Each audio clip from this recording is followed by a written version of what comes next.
The message appeared in the family group chat on a Wednesday afternoon while I was reviewing architectural plans for our new headquarters building. Hey, family. So we've finalized our guest list and keeping it super intimate. Only 80 people. We're inviting family members who've really made something of themselves, successful careers, established lives, Want the wedding to reflect our values of achievement and excellence. Can't wait to celebrate with our accomplished family. The responses came immediately. Aunt Sharon, so proud of you for having standards. Uncle Mike, that's my girl. Quality over quantity. Cousin Brett, makes sense. Keep it classy. Mom, beautiful idea, Madison. Your wedding should showcase the best of our family. I stared at my phone screen, watching the congratulations pile up. 43 family members in this chat, and every single one of them was liking Madison's message, adding celebration emojis, praising her selectivity. My phone buzzed with a direct message from Madison. Hey Zoe, just wanted to give you a heads up that we're keeping the wedding really small. Family with established careers only. I'm sure you understand. Maybe we can get coffee after the honeymoon? 2 hearts. I set my phone down and returned to the architectural plans. My assistant knocked on my office door. Ms. Chen, the contractor needs approval on the sustainable materials upgrade. It'll add $340,000 to the build, but the environmental certification will. Approve it, I said. The certification matters more than the cost. After she left, I looked at my phone again. The group chat had moved on to discussing Madison's venue, some historic mansion in wine country, and her fiancé's impressive job as a financial analyst at a mid-tier investment firm. I typed a simple response. Congratulations, Madison. Wishing you both happiness. Then I muted the chat and went back to work. The assumption that I was unsuccessful wasn't new. It had been the family narrative for 8 years, ever since I dropped out of law school after 1 semester. I'd been 22, following the path my family expected. Undergraduate degree in political science, law school admission, eventual partnership at a prestigious firm. The same path my father had taken, my uncle, my older cousin Brett. Except I'd hated every single day of law school. Hated the competitive atmosphere, the theoretical arguments, the future I could see stretching ahead of me, a career I'd chosen to please my family, not myself. So I'd withdrawn, packed up my apartment, moved across the country, and started working as a junior designer at a small architectural firm. The family reaction had been catastrophic. You're throwing your life away, Dad had said on a phone call I could still hear perfectly 8 years later. Architecture? You'll never make real money. You'll never have the prestige or security of law.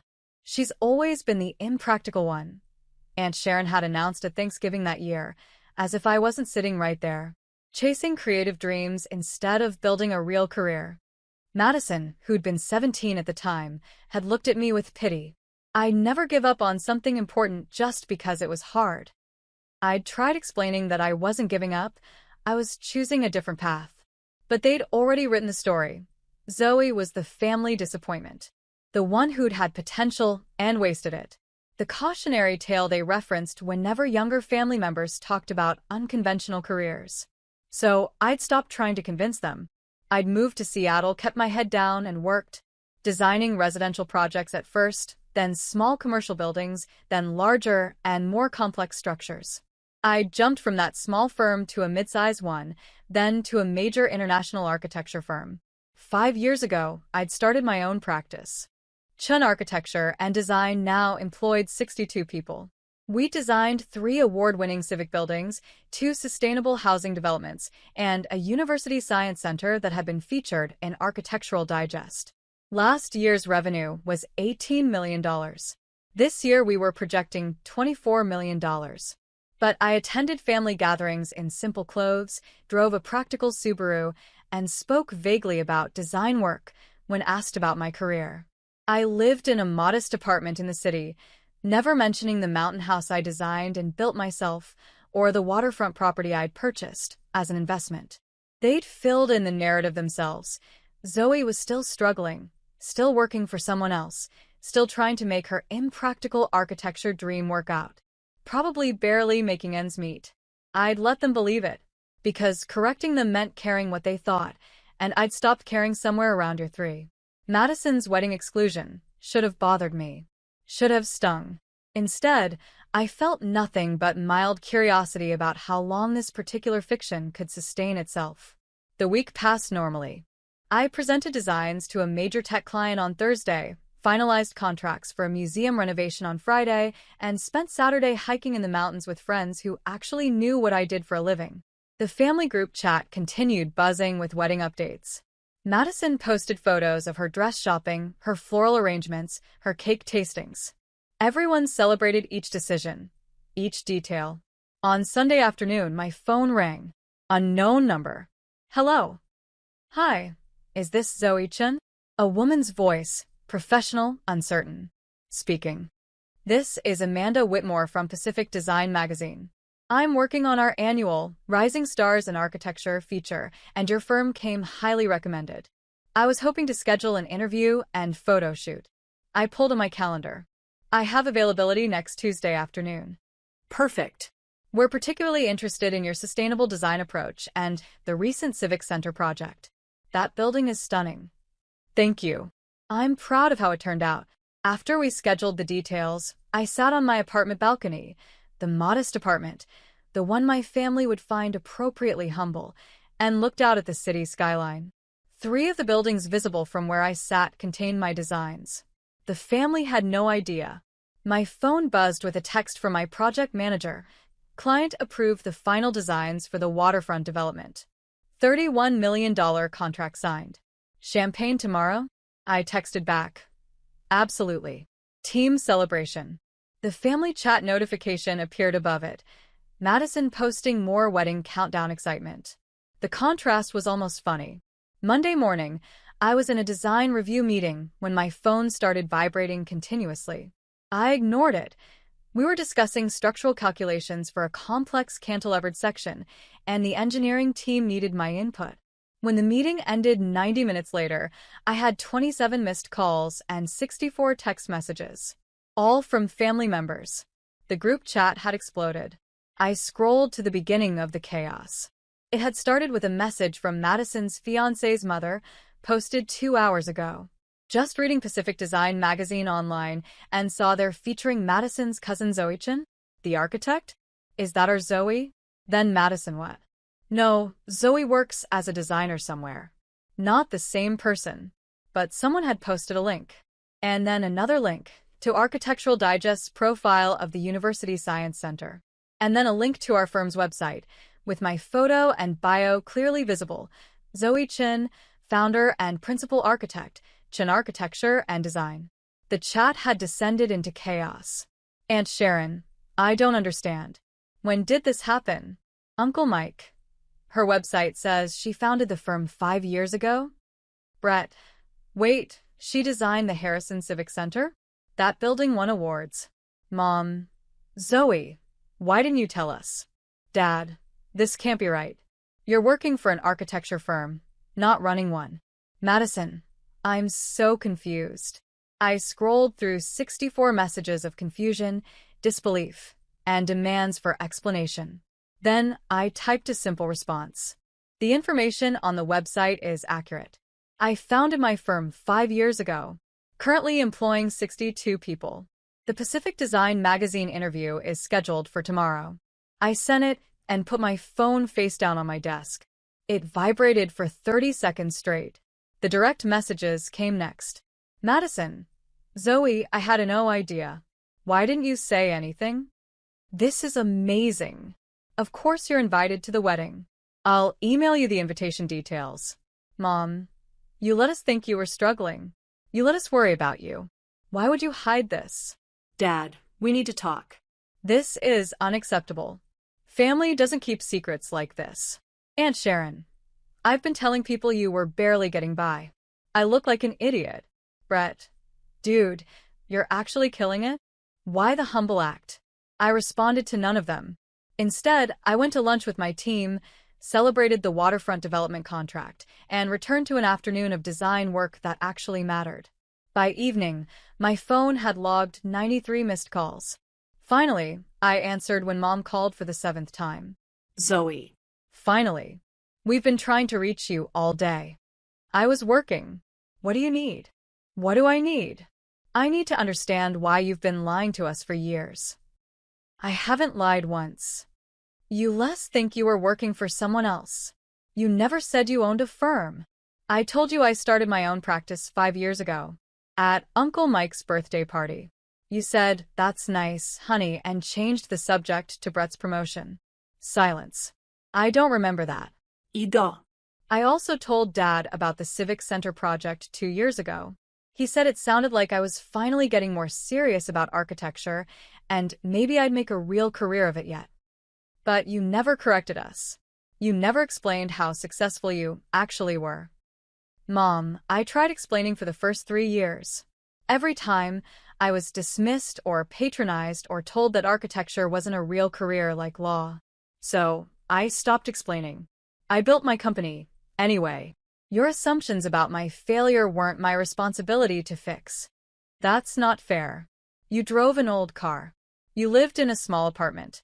You dressed like... Like what? Like someone who values function over appearance. Like someone who doesn't need to perform wealth for validation. I kept my voice even. I dress professionally for clients. I live in an apartment that meets my needs. I drive a reliable car. None of those things indicate failure. You just decided they did. Madison feels terrible. She wants you at the wedding now. I'm sure she does. Will you come? I looked at my calendar. The wedding was Saturday, the same day as the groundbreaking ceremony for our museum renovation project, a project 2 years in the making, a $47 million contract, a design I'd poured my heart into. I have a professional commitment that day. Zoe, this is your cousin's wedding. Family comes first.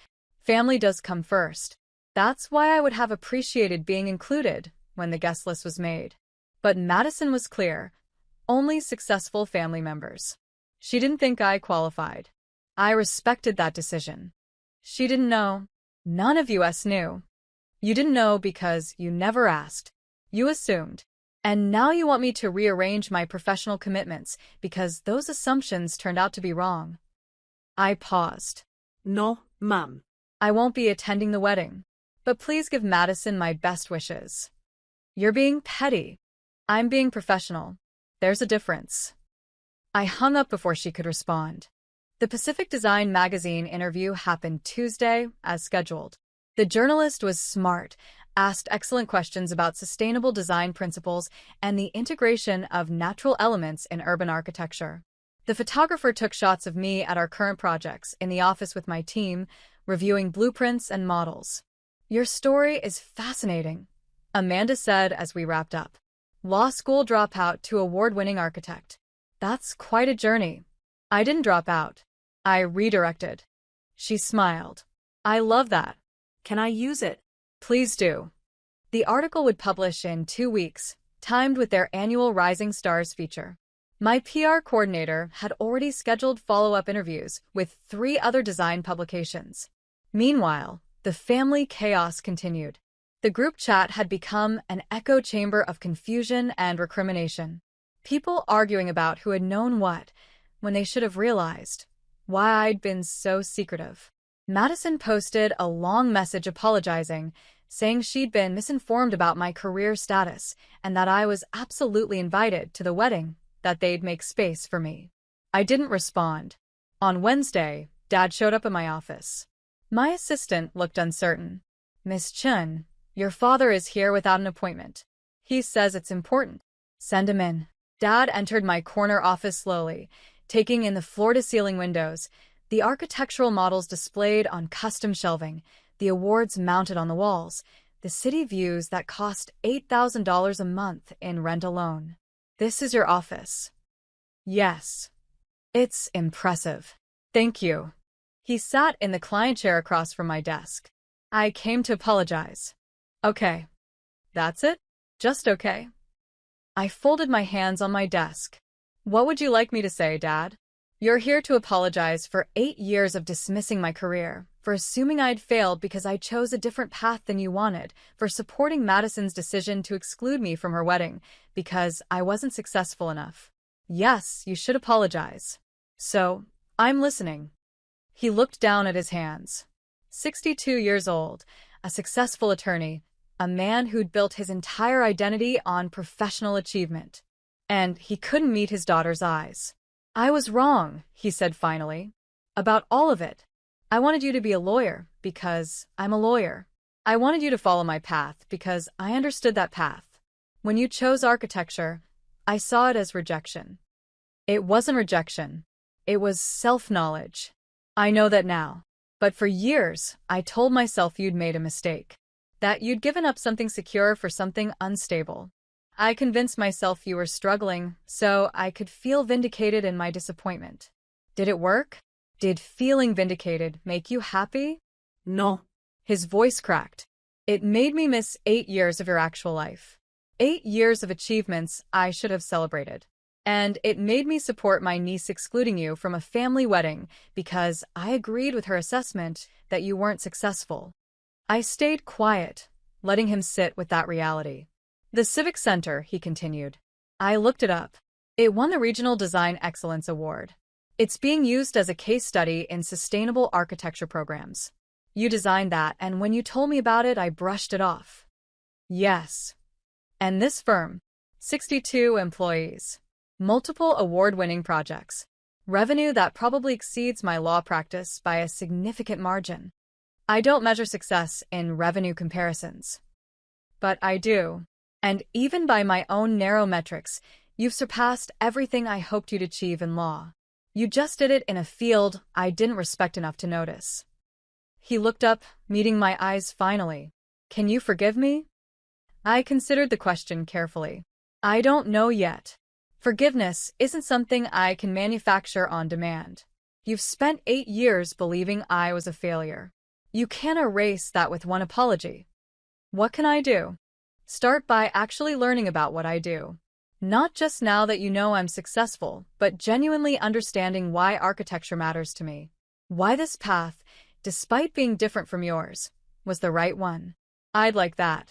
And Dad, stop measuring love by achievement. Stop making family inclusion conditional on success metrics. Madison learned that from somewhere. From watching how our family operates, how we value people based on their careers and accomplishments rather than their character. He nodded slowly. You're right. And I contributed to that culture. Yes, you did. Will you come to the wedding? Madison really wants you there now. I have a groundbreaking ceremony for a museum renovation project. It's been scheduled for 6 months. I'm not canceling professional commitments because Madison's perspective on my worth changed. She made a mistake. She made a choice based on the values our family taught her. I don't blame her for that. But I also don't reward it by dropping everything now that I'm suddenly considered worthy. Dad stood, preparing to leave. At the door, he paused. For what it's worth, I'm proud of you. I should have said that 8 years ago. I should have said it every year since. But I'm saying it now. Thank you. After he left, I sat in my office for a long moment, looking out at the city I'd helped shape, one building at a time. The wedding was Saturday. I spent it at the museum groundbreaking ceremony, wearing a hard hat and holding a ceremonial shovel, surrounded by city council members, museum board directors, and the client team who'd trusted me with their vision. The museum director gave a speech about architectural innovation and cultural preservation. The mayor spoke about community investment and sustainable development. Then they called me to the podium. This building will stand for generations, I said, looking out at the crowd gathered around the construction site. It will house art and history, educate children, inspire creativity. That's the privilege of architecture, creating spaces that outlive us, that serve communities we'll never meet. I'm honored to be part of this legacy. The applause was warm and genuine. We broke ground together, shovels turning the earth that would become foundation, walls, rooms, a structure with purpose and permanence. My phone buzzed in my pocket throughout the ceremony. Family group chat messages, I assumed. I didn't check. The celebration afterward was held at a restaurant downtown. My entire team attended, along with the client stakeholders, the construction partners, the city representatives. We toasted the project, shared stories about the design process, discussed the challenges and innovations ahead. My project manager raised his glass to Zoe, who proved that dropping out of law school was the best decision she ever made. Everyone laughed. They knew my story, the real version, not the family narrative. They knew I'd chosen this path deliberately, built this firm intentionally, succeeded on my own terms. I finally checked my phone around 9 p.m. The family chat had gone silent hours ago. The last message was from Madison, posted at 4:30. Beautiful ceremony. Wish you could have been at both. She'd included a photo, not of her wedding, of my groundbreaking ceremony. Someone had found the live stream the museum had posted online. The image showed me at the podium, hard hat on, city skyline behind me, mid-speech about architectural legacy. Below it, a single message from Dad. This is what success looks like. I'm sorry it took me so long to see it. The Pacific Design magazine feature published 2 weeks later. Rising Stars in Architecture. Zoe Chun on Sustainable Design and Second Chances. The article detailed my law school withdrawal, my early architecture career, the founding of my firm. It quoted me extensively about design philosophy, about creating spaces that serve communities, about the responsibility architects carry. The quote they'd pulled for the headline came from my description of leaving law school. I didn't drop out. I redirected towards something that mattered more to me than other people's expectations. Mom called within an hour of publication. Everyone is talking about this article. My friends, our relatives, people at church. They're all asking why we never mentioned your success. What do you tell them? I don't know what to tell them, Zoe. The truth makes us look terrible. Then maybe tell them the truth anyway. She was quiet for a moment. I read the whole article. 3 times. You talked about your design philosophy, your team, your projects. You mentioned your education and early career. But you never mentioned family. Not once. No. That's deliberate, isn't it? Yes. My family didn't shape my career. My choices did. My mentors did. My team did. Why would I mention people who dismissed this path from the beginning? That's harsh. It's honest. I softened slightly. Mom, I love you. I love Dad and Madison and all of them. But my professional success isn't yours to claim. You didn't support this journey. You actively discouraged it. You don't get to rewrite that history now that the outcome is good. So what now? We just pretend the past 8 years didn't happen. No. We acknowledge them. We accept that you believed I was failing and treated me accordingly. We recognize that your love was conditional on success metrics you defined. And then we decide if we want to build something different going forward. And do you want to build something different? I looked around my office. The architectural models I'd created, the team I'd hired, the projects that would outlast all of us. I've already built something different, I said. The question is whether you're interested in being part of my actual life, or just the version of it that fits your narrative. Madison called the next day. I read the article, she said without preamble. And I need to apologize. Really apologize, not the performative group chat thing. Okay. I excluded you from my wedding because I thought you were unsuccessful. Because I'd been taught that success looks a certain way, degrees, titles, corporate positions. You didn't fit that picture, so I dismissed you. Yes. But I should have asked. Should have been curious about what you were actually doing instead of assuming. And I definitely shouldn't have announced in a group chat that I was only inviting successful family members. That was cruel, even if I didn't understand it at the time. It was honest, I said. Cruel, but honest. And honestly, I respect that more than fake inclusion would have been. The wedding was beautiful, Madison said quietly. But everyone kept talking about your groundbreaking ceremony, about the museum project, about how impressive your firm is. My wedding became about your absence instead of my presence. I'm sorry that happened. Don't be. I earned it. I spent weeks planning a wedding to showcase successful family members, and it turned out I'd excluded the most successful one. That's poetic justice. I laughed despite myself. How's married life? Good. Really good, actually. David's supportive and kind. We're building something real together. She paused. I want that with you too. Not the marriage part, obviously, but the real relationship part. Can we start over? Can I actually get to know who you are instead of who I assumed you were? I'd like that. Cool. Also, I want to hire your firm. What? David and I are buying a house. New construction. I've looked at your portfolio, and your residential designs are stunning. I want you to design our home. Madison, you don't have to. I'm not doing it to make up for the wedding. I'm doing it because you're an incredible architect, and I want to live in a space you created. Plus, selfishly, I want to work with you. Learn how you think, how you approach design. See what I missed all these years. I pulled up my project calendar. Send me the property details. We'll schedule a consultation. Thank you, Zoe. For this. For everything. For succeeding despite us, not because of us. That's actually inspiring. After we hung up, I sat with that for a moment. Despite us, not because of us.